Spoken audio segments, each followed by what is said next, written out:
ભાવનગર શહેરના કુંભારવાડા વિસ્તારમાં માઢિયા રોડ ઉપર મોહમ્મદ મસ્જિદની બાજુમાં બે અલંગના વેપારીઓ હોય જેને માલ સામાન વેચવા માટે લેતી દેતીનો વ્યવહાર હોય તેને લઈને માથાકૂટ સર્જાઈ હતી। સૂત્રોના જણાવ્યા પ્રમાણે મોહમ્મદ મસ્જિદની બાજુમાં અલંગના બે વેપારી હોય જે પૈકી અસલમ ઉમરભાઈ સમાને એક કેબલ કાપવાનું મશીન આપેલું હતું જે ઇરફાનભાઈ પાસેથી લઈને ભાડા પેટે આપેલું હતું।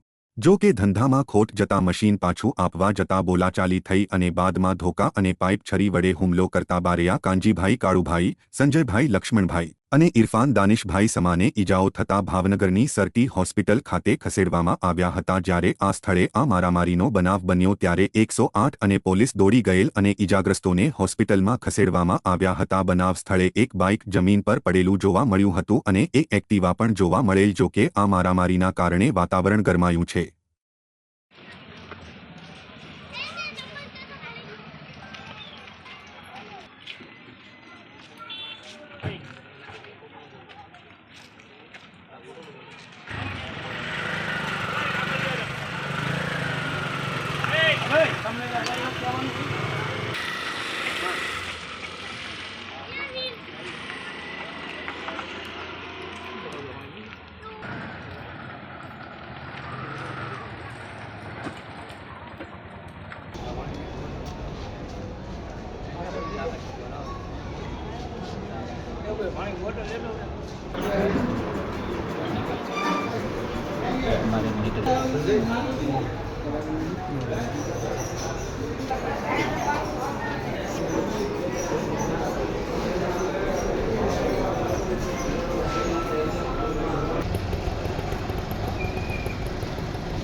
नीचे जो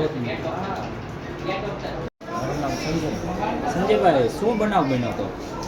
ત્યાં ભાઈબંધને માથાકૂટ કરતા હતા ને એ લોકોને છોડાવવા ગયા ને અમે એમાં અમને માર્યો।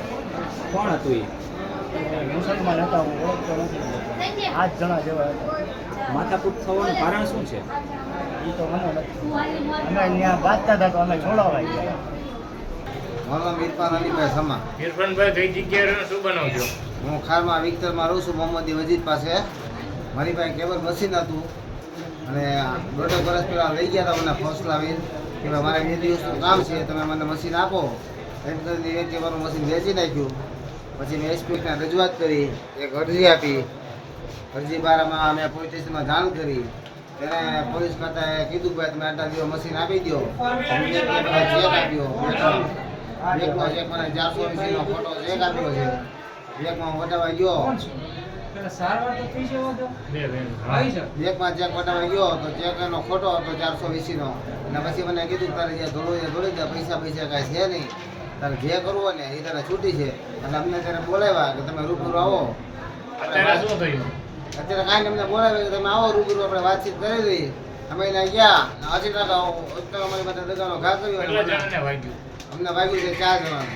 અસલમ ઉમરભાઈ સમા, ઇસ્લામભાઈ કઈ જગ્યાએ શું બનાવજો? કુંભારવાડા અપનાનગર મોહમ્મદી મસ્જિદની પાછળ રહું છું। શું બનાવજો?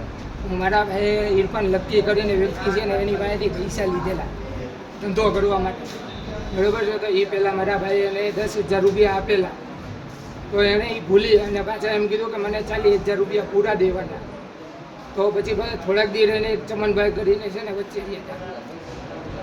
એણે વાત કરીએ, બરાબર છે। એણે કીધું કે ભાઈ હું પૈસા ચૂકવી દઈશ, તો એ ભાઈએ બચારા કે એને વચ્ચે રહી અને પૈસા માથાકૂટ ન થાય ને એટલે એ ભાઈએ પૈસા અને એ 1 નંબરનો વ્યાજખોરી માણસ, 1 નંબરનો વ્યાજ। તમે ધંધો કરવા વ્યાજે લીધા હતા કે ધંધો કરવા લીધા હતા? ધંધો કરવા પૈસા લીધા હતા એની અત્યારે તમારે વ્યાજ લેવામાં આવ્યું છે તરત? હા હા, અત્યારે વ્યાજ જ ગણવાનું ને સાહેબ। એમ કીધું કે 25,000 રૂપિયા તમે ભૂલી જાઓ ને તમારે 40,000 રૂપિયા હજી તમારે તો દેવાના। અત્યારે કેટલા જણા ઈજા થઈ?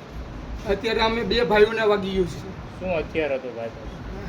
એકના હાથમાં તલવાર હતી, એકના હાથમાં ગોદો હતો અને બાકીના હાથમાં છે ને પાઇપો ને ધોકા ને એવું બધું હતું।